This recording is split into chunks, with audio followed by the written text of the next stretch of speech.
معصوم فرماتے ہیں ہر شب جمعہ ہزارہ گنہگار وادی برہوت سے آزاد ہو جاتے ہیں۔ معصوم فرماتے ہیں مومن جب شب جمعہ آئے تو زیادہ سے زیادہ اپنے مرحومین کو یاد کیا کرو۔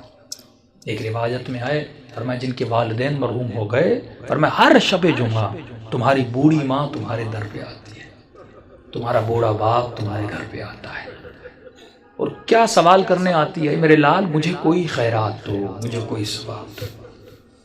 معصوم فرماتے ہیں یہ غافل انسان پوری رات سوتا رہتا ہے، یہ کھڑی رہتی ہے یہاں تک کہ صبح ہو جاتی ہے۔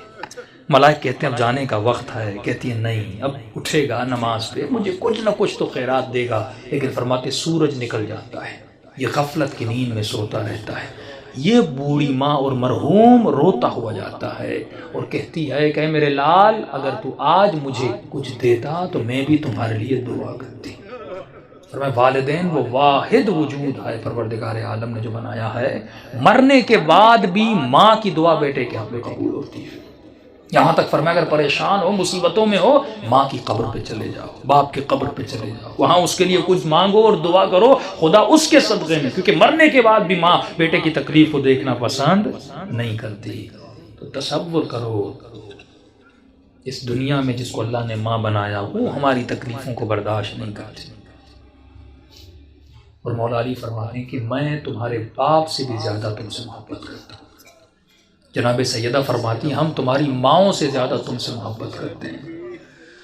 امام رضا فرماتے ہیں مومن اگر امام سمجھ کے ہم سے باتیں نہیں کر سکتا تو باپ سمجھ کے باتیں کر، باپ سمجھ کے نہیں کر سکتا، بھائی سمجھ کے باتیں کر، بھائی سمجھ کے بات نہیں کر سکتا، یہاں تک فرمایا دوست سمجھ کے باتیں کر، کبھی ہم سے ناراض نہ ہوا کر۔